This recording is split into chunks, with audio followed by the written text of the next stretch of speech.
lovely citizens of the internet. Let's talk. Just to kick things off, I watched this documentary, and it was about the alternative scene in the 90s, and just kind of had this bit at the beginning about the political energy of the alternative movement.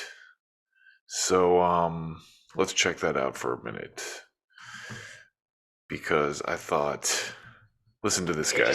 We're putting out our own records and Well, walk them around all over this is New York badass, City, by the the way. Midnight Records, Bleecker Ball. They just, But then the 90s. this is back when you had to hand out CDs and flyers to everybody. In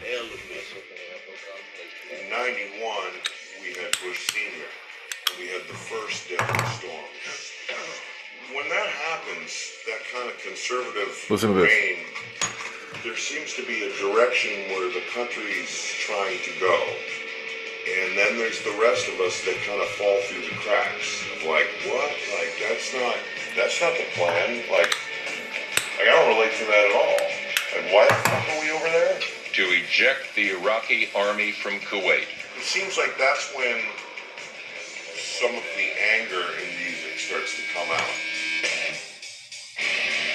Thieves and liars.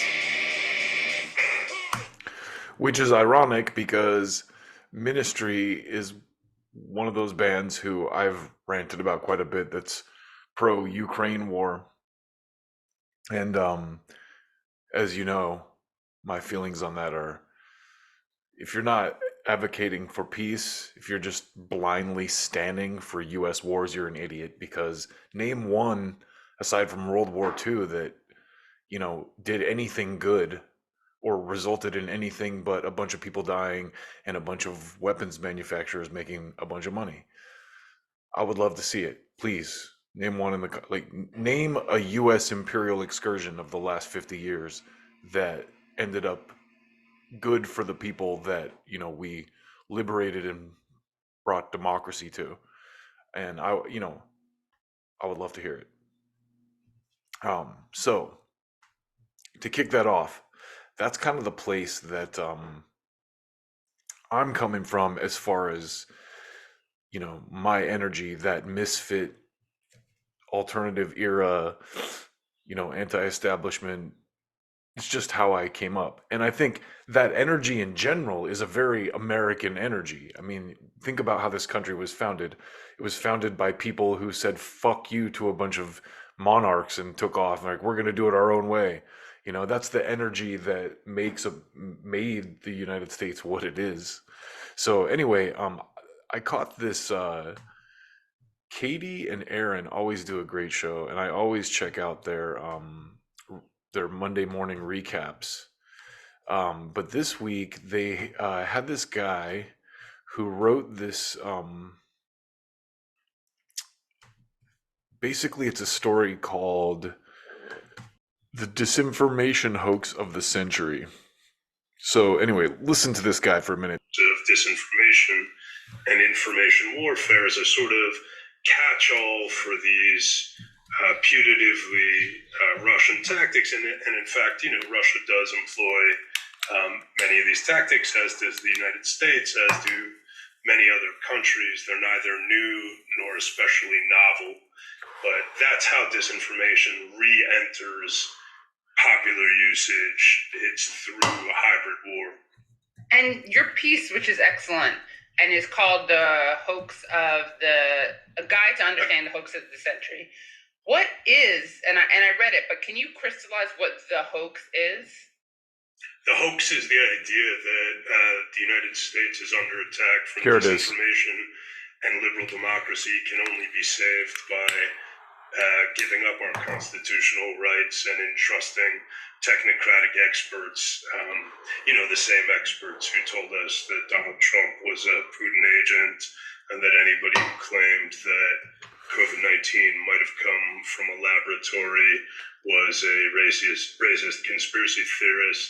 That's the hoax. The hoax is that there is a imminent existential threat, that we're all facing imminent peril, and that the only way out of this catastrophe is give up some rights. The giving up of our constitutional protections and entrusting the information experts, many of whom, not coincidentally, happen to be holdovers from the long war on terror. Right. That's the hoax. Patriot Act Part 2. Your experience in the military influence the way you understand this technocracy? Yeah, I mean, my experience in the military was not especially, I didn't do anything special, or I didn't have access to any high-level stuff. I spent the whole time in basically infantry battalions, so at a fairly low level in operational terms. I never was up in the puzzle palaces or anything like that. So puzzle palaces, that's an The way interesting that this connects is terminology. Really, it was my experience in Afghanistan in 2012, where I was the intelligence officer for an infantry battalion during a period in which much emphasis was placed on training the Afghan National Security Forces in order to transition one region, then another region, which would eventually allow the U.S. to withdraw from Afghanistan. And what I saw at the time was that the reports being delivered on the competence and abilities of the Afghan National Security Forces were just wholesale fabrications. And that was something that... kind of like what was just revealed to us in these Ukraine leaks.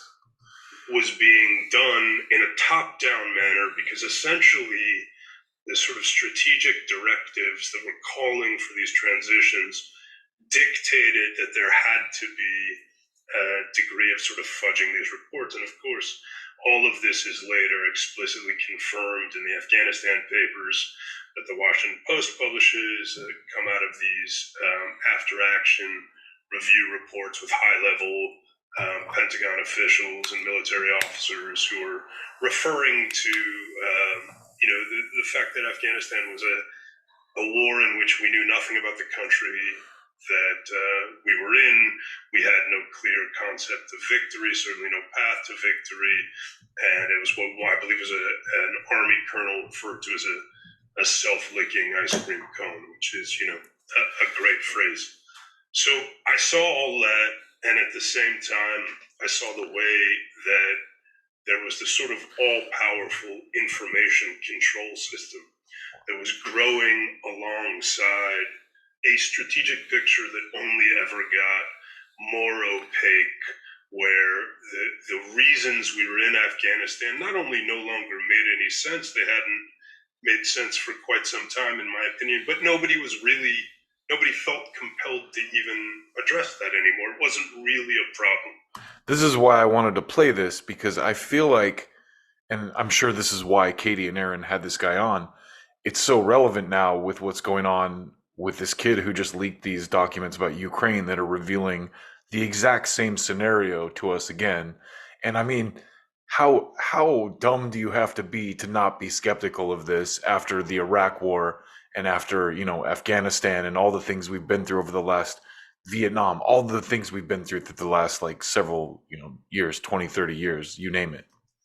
And one of the ways that the military bureaucracy and the political leadership of the United States, I would say, found to avoid addressing these very fundamental questions of why are we at war, what are we trying to accomplish, was by mastering what is called the information space through the acquisition information of data, space.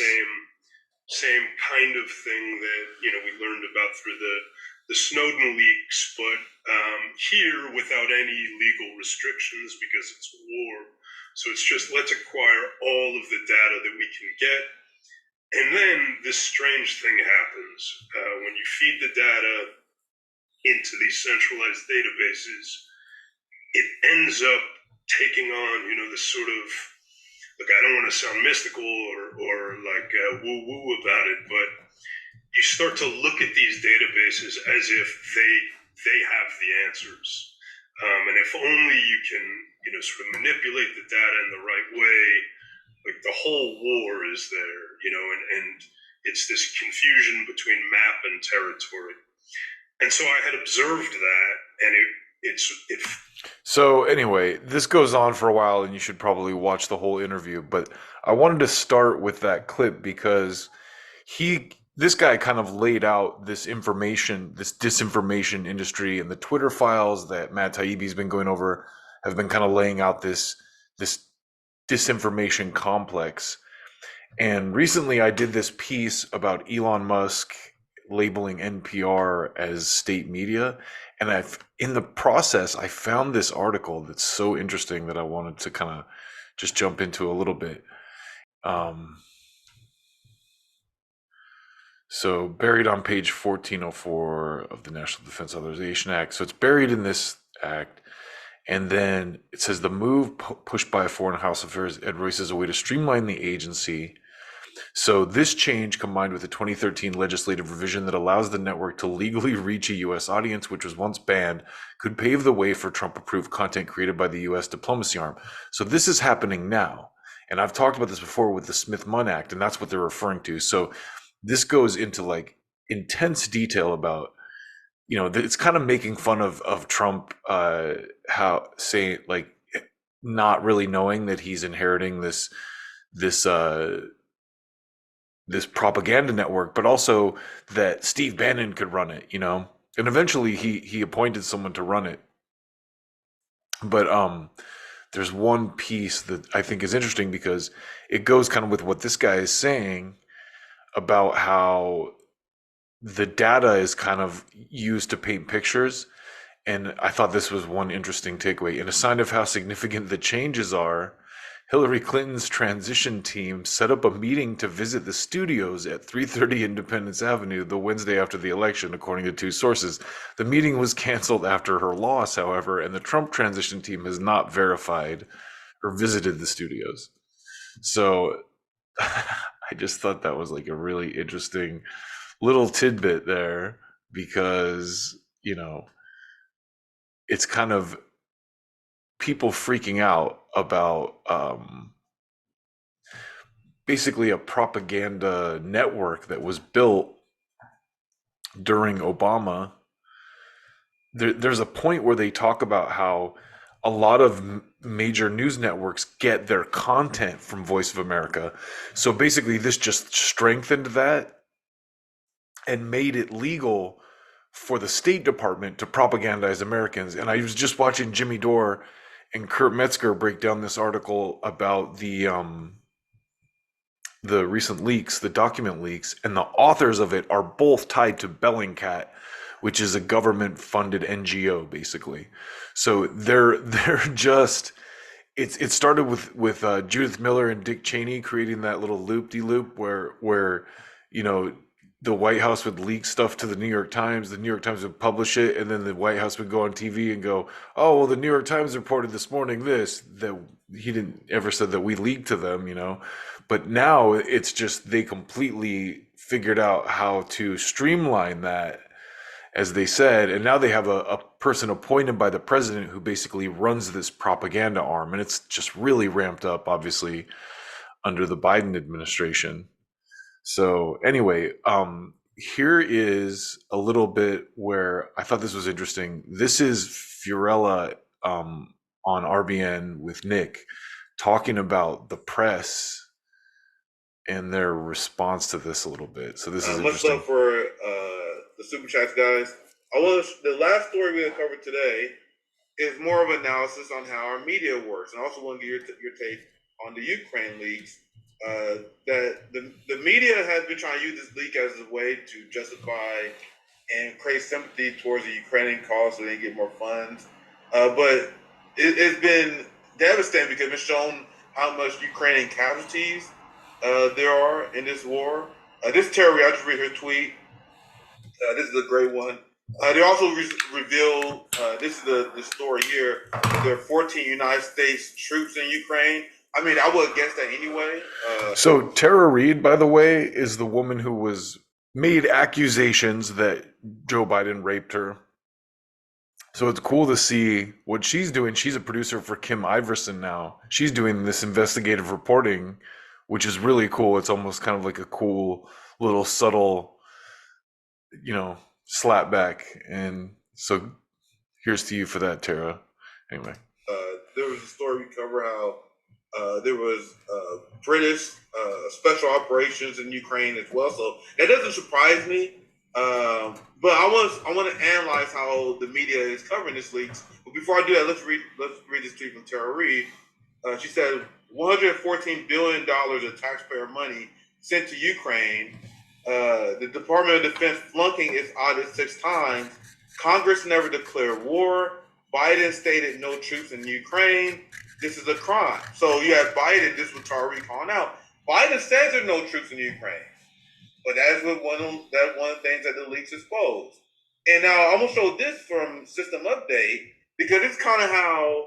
It's interesting, too, how you notice none of the mainstream reporting really talk much about what the actual leaks exposed. It's mostly about the kid who leaked them and who he is and what his background is and why he needs to go to jail and how we need to tamp down harder on secrecy laws and punish people harder for leaking classified info.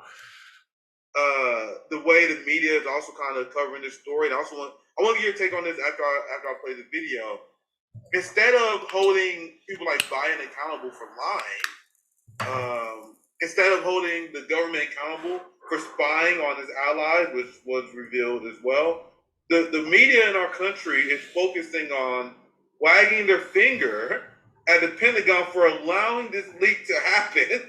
The fourth estate. So I spoiled it. So I'll play this a little bit. The fourth estate. Okay, in the days after the leaks came to light, what steps has DoD taken to reduce the number of people who have access to not only these classified briefings, but classified material in general? You are taking steps to tighten that, I guess, population who might have access to this level of information. General Ryder, you say that there are strict protocols in place, and yet a 21-year-old airman was able to access some of the nation's top secrets. This is your question. How did this happen, and isn't this a massive security breach? What is your message to anyone who might be thinking of leaking these kind of documents in the future? Can you tell us, where are there less people who have access to this type of information today than there were a week ago? So I'm literally pausing halfway. I think the point is made. There's literally more of this, like another minute of questions like this. Instead of asking substantive questions, the media acts as an arm of the Pentagon. Anyway, Fiorella, I would love to get your take on this. You can speak on the leaks as well if you want. What are your general reactions? So Fiorella's take here is key. Listen to what she says. Yeah, so first of all, on the way the media is taking this, that's because they've been instructed to do so. The video that went viral, as we saw, the Fox News anchor and the correspondent Voice of America, saying the that BBG. Fox has agreed not to publish these documents. So Fox has agreed not to do journalism. And we know this, Nick. We know that that's the reason we do this. A lot of us is because we know that our media is completely a PR for the State Department. We know that that's a fact at this point, whether Twitter or not decides to label them that, right? Because then they'll have a tantrum. But the reality is that is what our media is, and it's just an extension of the State Department, of the government, which is... That is it right there. That is so well said. The media is an extension of the State Department. It's basically an arm of the defense industry at this point. I mean, if you listen to the questions that they ask in these briefings, there is zero pushback. It's all people like this going like, "Oh, are we going to send more weapons? Why aren't we sending more weapons? Why don't we send jets?" You don't hear anyone going like, "Hey, what about peace? Why don't we sit down? What is Putin asking for? How can we negotiate an end to this conflict? How many people have died? How many Ukrainians have been killed?" You never hear those questions on mainstream TV. You hear stuff like this. Why aren't we sending more weapons? Did we get the guy who leaked it? What are we doing to prevent more leaks? Meanwhile, as Glenn Greenwald and a lot of these people pointed out, I think Glenn Greenwald was really the genesis of all this conversation, is they're reporting using the actual content from the leaks as they crucify this kid who leaked it. And, it's wild because I just said this morning, it's like, imagine if the press did the same thing when Daniel Ellsberg, leaked the Pentagon Papers. in the 70s that, were a big part of what exposed the corruption related to the Vietnam War. Or imagine if the same thing had happened to Snowden.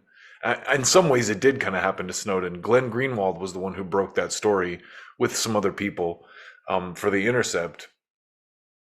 And I think it was Max Blumenthal who said, the guy who bought The Intercept bought it just to take down all that content from the Snowden leaks. And of course, WikiLeaks has been completely dismantled, I think, at this point. I had a bookmark to some of the DNC leaks, and those are 404 errors now. They're gone. They were pulled down. So anyway, I think that was such a profound shout out to Fiorella, because that was such a profound way to describe the media. They nailed it right there, her and Nick. The media right now is an extension of the security state. It's wild. It's so wild. So anyway, I'll jump over to Max. Okay, yeah, listen to this. This is great. Here's another role that the press played.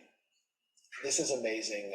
It's from Glenn Greenwald's System Update, and I really recommend watching or listening to Glenn's 1 hour long rant about the press's performance in this fiasco. It's a great rant, and he just destroys them. This is John Ryder, John Ryder is the hitcher, played by Rutger Hauer. This is General Ryder, Corporal Ryder. I don't know. His name is Ryder.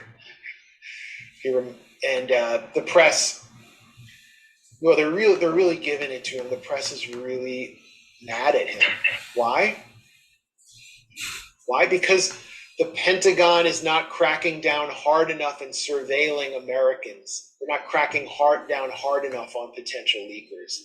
Long before April 5th and 6th. So what took so long? What took you so long? To locate these documents. They're literally saying, we don't want these documents being out there. We're the media, and the people cannot see them. This is this one lady. What wait. Technologies is Right. the Pentagon applying right now to both spot leaked documents online and track potential indicators of leaking type practices? So was there a single reporter? I love that uptone. Like, what technologies are you using, and why aren't you doing more? It's like That's the best. That's the best. What technologies? Oh my god, you guys. Did you leak some documents? What technologies are you using to make sure you don't leak some documents? Oh my god. And no one has any degree of curiosity. No one pushes back on any of this. It's why the independent media is doing so well. It's why, people like the Grayzone and Jimmy Dore have such huge audiences, because people can see what's going on. So back to this evidence-based stuff here. So this is the part that I wanted to touch on with all this stuff that's going on. And when you see the press saying stuff like that and acting like that in a press conference, standing for censorship, this line right here: because of the modification of the Smith-Mundt Act in 2013, the BBG can now broadcast in the US too, but the influence on the domestic market could be even more subtle, the Republican official warned. A BBG CEO influenced by the administration could penetrate established media outlets with packages, series, or other news products produced by the BBG's networks, but picked up and aired by traditional media like Fox News or Breitbart.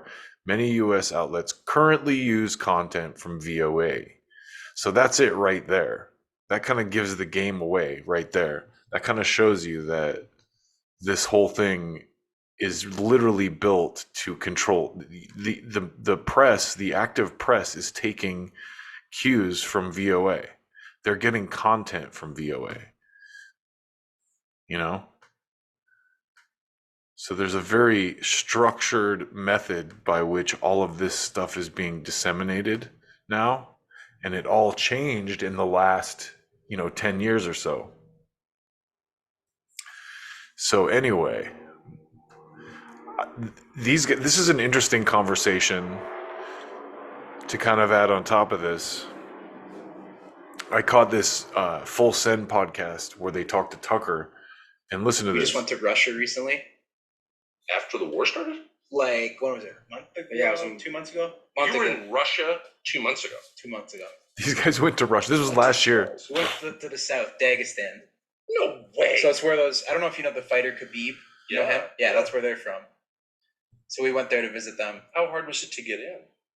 They questioned us a lot. I guess to the area that we went to, it's not like Moscow where maybe some people travel to. This area was like, they said a North American only goes there like once every 6 months. Oh, I want to, now I'm envious. You guys So really they thought we did were that. like, they legit thought we were spies. They held us for like 2 hours in like a room with like 2 beds and shit. That's crazy. No way. And then we had to call like Khabib's manager, and then they came to get us How at the old airport. were you?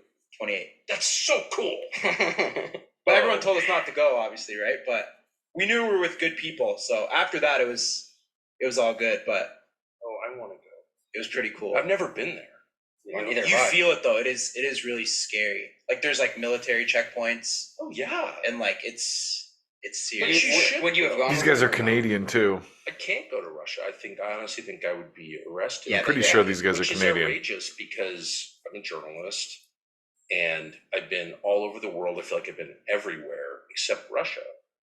And Russia is a combatant in a war that's changing the world, and like I should go see it. Mhm. And I was planning on it, and I got stopped by the U.S. government from doing it. And I was Oh, you were gonna go? This is why I wanted to play this. What were Listen you to gonna this. do? interview Putin. Why wouldn't You I? had it set up? I was working on it, and they broke into my text messages. The NSA broke into my Signal account, which I didn't know they could do. Oh, so Signal's not even safe. Oh, God, Signal no. is You're not not safe safe. anywhere, It's not huh? safe. Signal is fuck. not safe. I know people think WhatsApp's safe. No. It's like, man, WhatsApp? No. WhatsApp is not. You know what's safe? And ask any mafia don. Park your car in front of the liquor store. Leave your phone in the vehicle in your Caprice Classic, and walk out behind the liquor store in the vacant lot back there with the winos to talk to the person you want to How talk many to. times have you done that? What if one of the winos is a cop, Tucker? With a wire. Huh? Wow, that was way too specific. 0. Okay. Because I'm like lazy. I'm like, "Wah!" And I always say to myself, I'm not hiding anything. I don't have a secret life. I'm pretty upfront, and some people like it and some people don't, of course. But I'm not hiding anything. But I was definitely hiding my plan to go interview Putin just because it's an interview. so how did that happen? Business. How do you know the NSA broke into your Signal? Because they admitted it. Really? Oh, yeah. Like, can you tell us about how did you find out? I got a call from somebody in Washington who would know, just trust me, so I went up there for another reason, but this person said, you're going to come to Washington anytime soon. This was a year and a half ago, and I was like, yeah, actually, I'm going to be up in a week. Meet me Sunday morning. So weird. Like, who does that? Just text me. You know what I mean? Just text me. No. So I go, and this person's like, and this is someone who would know. Are you planning a trip to go see Putin? This was the summer before the war started. And I was like, how would you know that? I haven't told anybody. I mean, anybody. Not my brother, not my wife, nobody. And just because, it's one of a million things you're working on. But that was one of them. I want to go interview. Why wouldn't I want to interview Putin? Of course. I want to interview Xi. I want to interview everybody, right? That's kind of my job. We want to get Kim Jong-un on here one day. Of course. We met him. You did? Yep. Oh, we got to talk about that after. But continue Super this. interesting. But anyway, Holy shit. How would you know that? Because NSA pulled your text with this other person you were texting. How did you know that? And so I was intimidated. I'm embarrassed to admit, but I was completely freaked out by it. I called a U.S. Senator who I know, not that well, but it seems like a trustworthy person. And I told him the story. I said, I just want to tell you this. And then I went on TV on Monday and I'm like, this happened. And so they had, in Congress asked NSA, and NSA is like, yes, we did this, but for good reason. What would be a good reason to read my, what? But the head of NSA, it's fine. Because everyone's in on it. Republicans and Democrats are all in on it. And by it, I mean the assumption that there's no privacy whatsoever, that they have a right to know everything you're saying and thinking. That's just scary. And that's just not a right as far as I'm concerned. You have no, by the way, if you have no privacy, you have no freedom. Freedom is predicated on privacy. It's like none of your business. You don't even think about that. Like they can just go through your Completely. phone and find Well, everything. they did it to me, so I know that for a fact. But again, if you have no privacy, you have no freedom. Yeah. How about this? It's none of your business. If that's not a good enough answer, then you are a slave. Has that changed the way you communicate now? Not really, because I've got, I feel like I have too much to do, and I'm communicating with all these people, and I'm not like committing any crimes. Like an idiot, I pay all my taxes, and I do. He's got a good point, though, and I think this kind of shows you that things are out of control in that realm. Because I don't care what your politics are, what if the reverse was true and they were wiretapping Obama while he was trying to go talk peace with, someone in Pakistan or something? And if you're not a criminal, or you're not being investigated, or they have no valid reason, no warrant to tap your phone and listen to your calls or go through your emails or whatever, they shouldn't be doing that. Like that's wild. And it's weird that we've kind of accepted that. And there are instances when, maybe they should be able to do it. I'm not saying, and obviously we're willing participants in this, right? We're the ones putting selfies up and TikToks or YouTube videos in my case. So it's not like we're not actively contributing in this process either. There's hours of video that if I ever did anything wrong, people could pour through and find me saying bad things or questioning the government. It's all out of love, though. In my case, I'm not a criminal or anything, but if I had committed a crime and there's a warrant and law enforcement got a warrant, I mean, absolutely. It's public stuff. So, but this is more about privacy and personal things where they were literally going through his personal stuff with no warrant, just because, and they're going to say, oh, it's because he was trying to talk to an enemy, or whatever. But I believe this was before the invasion happened. In fact, I'm pretty positive it was. So it's kind of suspicious and something that people should probably be wary of. Anyway, so recently I listened to the autobiography of P.T. Barnum, right? And it got me thinking because it takes place in the 1850s, 1860s, around the time of the Civil War. During the Civil War, some of it, obviously. And it's a couple things are interesting. I always thought this was interesting about the Civil War when I finally learned this. Like regular commerce was happening in the North, like in New York, people were like going on vacations. Like this guy's like going to Europe and stuff. Like regular cosmopolitan life in New York City and these big cities continued as normal during the Civil War. It was the South that was decimated. Like they brought the fire to the South with this shit. So that's interesting. But the whole point of me even bringing this up is at that time, during P.T. Barnum's time in the 1850s, 1860s, the Democrats were the secessionist party. They were like, all the Republicans always say this, oh, Democrats are the party of the KKK. Yeah, they were the party of the KKK.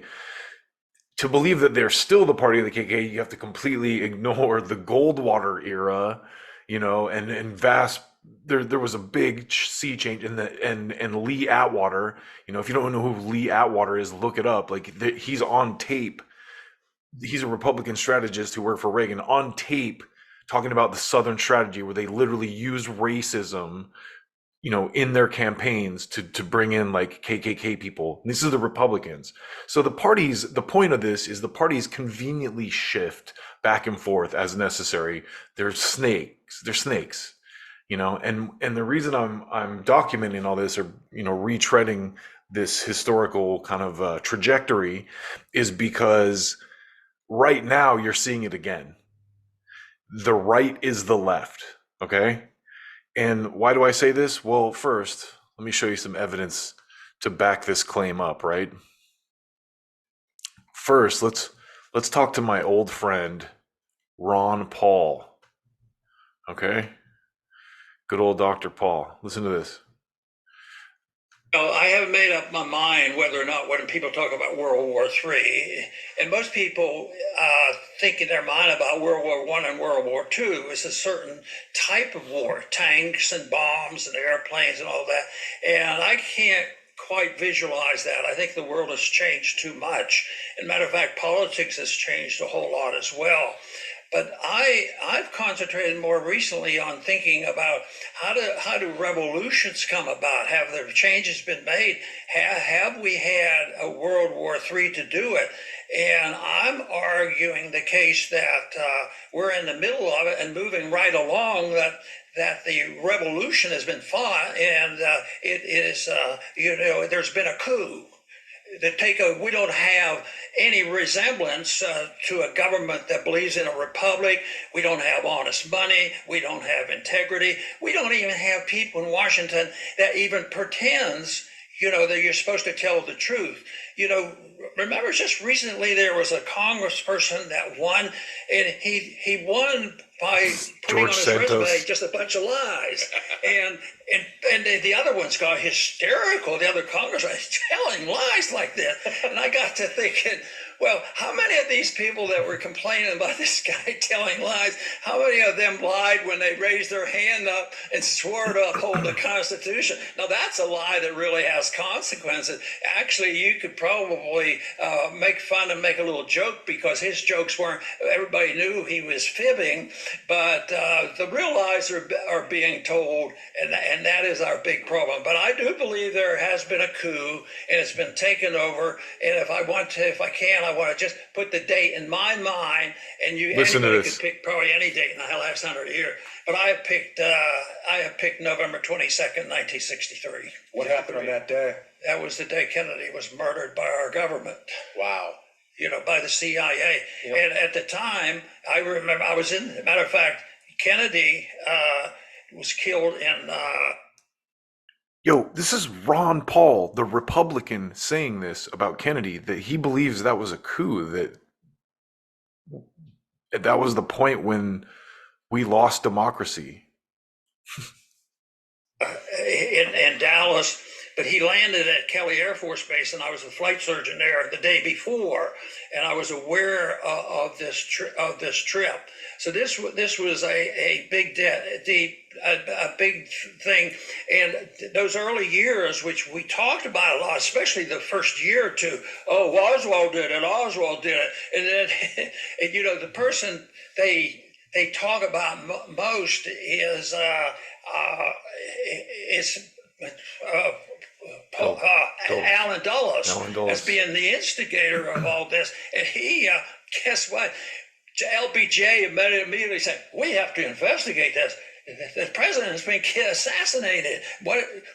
They never used the word coup. So he's been assassinated. So guess who he puts? There were 7 on the commission, and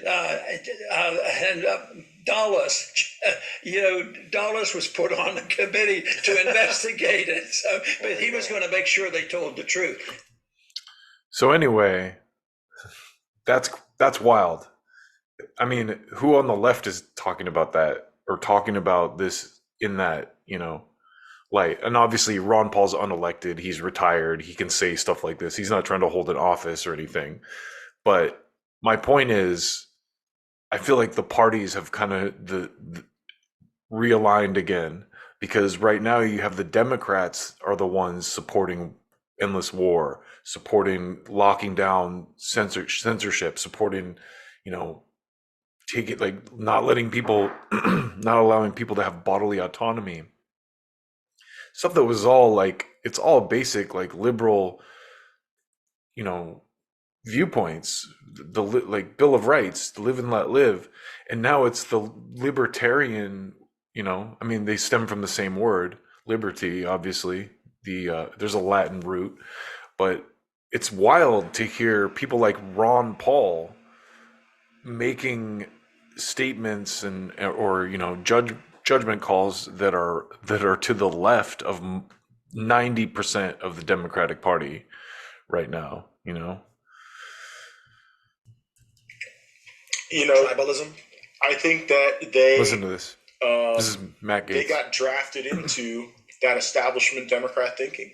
Yeah. I don't think that the squad really believes that like NATO is advancing the interests of their constituents on a day in, day out basis, but yet they were still willing to vote for all these like NATO strengthening endeavors. Go ahead. Are there some issues that could bridge? This guy is on the right. Again, this is just to hammer home my point that the parties have realigned again. And now the right is the left, and the left is the right. The kind of populist left and the populist right together, are there some things that we could actually agree upon that could bring this country back together? The first thing that comes to mind personally is the Epstein scandal. I think everyone on the left and right agrees on that, but are there some issues that Healthcare. you think you guys could work together? How about together? abolishing FISA? Right? This is good. Why wouldn't the populist right and populist left agree to take down some elements of the surveillance state? Yeah, absolutely. Another idea would be cleaning up the environment, like the atmosphere, pulling carbon out of the atmosphere. You can convert it into graphene. Here we go. Everyone drink. Directly. I'm all about the carbon capture stuff. Listen to this. Also, this is a part of like the libertarian thing that I don't get. Like, why would we, as Americans, give carte blanche to a bunch of powerful businesses to pollute our air and our water? To me, America first means that you actually have to want this to be a beautiful place, and so. I do think that like making sure that we don't completely sell out to people to trash our nation, would be important. Regarding using the government to protect us from corporations, Listen to that. That sounds like someone on the left, And I just want to close this out with this. So this kid, who I'll have to. I don't want to do a full piece on this, but I showed some of the press reaction to his leaks and everything. I haven't read enough about it that I wanted to kind of like go into the weeds on it yet. These leaks from this Teixeira guy, but I thought this was interesting. This guy Joe Walsh, who's just a pandering politician. He was a Republican, but then he's one of those Republicans who was outraged by Trump, and now he's a Democrat or an independent, whatever. But I thought this was interesting. He says, even in this uber partisan, super tribal, dangerously divided country, we should all agree that Dianne Feinstein should resign. Yes. What Clarence Thomas did is really, really wrong. Yes, it is. And anyone who leaks classified military documents is a traitor and should be behind bars. Wrong. Surely you can't be serious. And this is the Libertarian Party's response. Everyone who leaks classified documents exposing violations of our rights, such as Snowden and Assange, are heroes and should be given medals. I am serious. And don't call me Shirley. Bravo, Libertarian Party. That is the right take.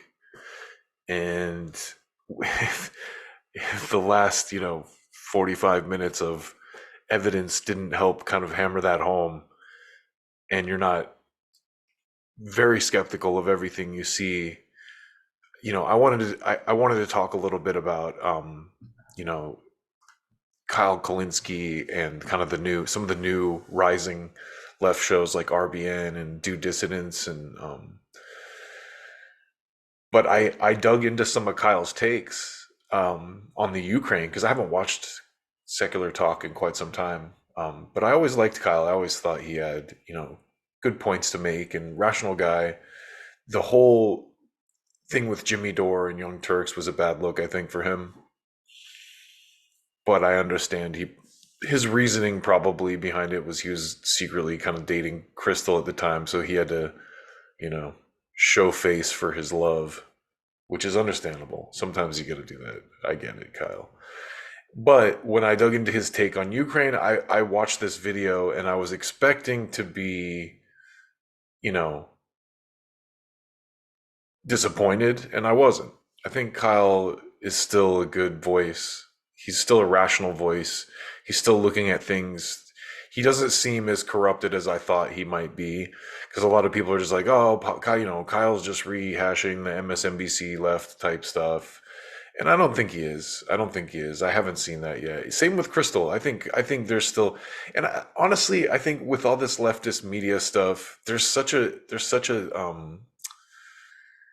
people are so quick to just draw lines in the sand and exclude people, and I think that's wrong. I don't think that's right. Even people that I disagree with, like Sam Cedar, or that I think are fakes, frankly, some of the Vanguard kids sometimes, some of these people that are out here, I can't judge anybody really. And I I think that when we might disagree on some things, but overall, I think we all want the same things at the end of the day. Even a lot conservative people, even people on the right, you know, as you see this libertarian kind of wing of the right grow and increase, I saw Dave Rubin on Bill Maher talking about he's an openly gay man doing tours, and conservatives come out and see him. So I think that the tide has shifted enough where it's there's been such a pull and such a strong media divide, like an imagined divide in the press because of Trump, and the way that the press is like just completely rejected everything he stood for, and wanted to get him out of the way as because he's not part of that established circle. He is though, but he's not. He is, but he's not. He is, but he wasn't the one that they chose. And I think that's another thing that the RBN and the due dissidence people touched on recently that I thought was so profound is that really what's sad is I feel like the Democratic elites don't like working people. They don't like truck drivers. They don't like people who fix cars, or they're dirty and fucking rugged, and it's not. They're like they're these people are like pristine yoga people who eat at Whole Foods, and these guys are Bud Light drinking pre-tranny era anyway. Um, just every man, very salt of the earth people, and I think it becomes more and more clear that it's more of a class thing than anything. But to hammer all that together, my point is that the left is the right now, and the right is the left. Like that dance continues. Back in P.T. Barnum's day, the Democrats were the KKK secessionists, and now they're the corporate, right wing, and the left is the kind of is mixed up.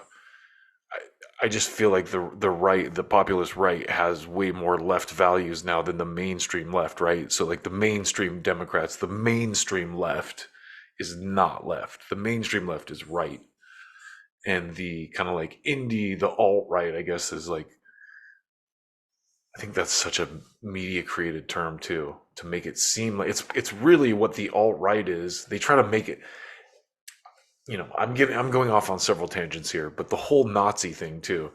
When I heard about the alt-right, I heard that they're all Nazis and all this kind of stuff. Well, that's not necessarily true. Everyone that has a dissenting opinion that's outside the mainstream is a Nazi, if you've noticed. They even tried to call Bernie Sanders, who's a descendant of Holocaust survivors, a Nazi, and his followers.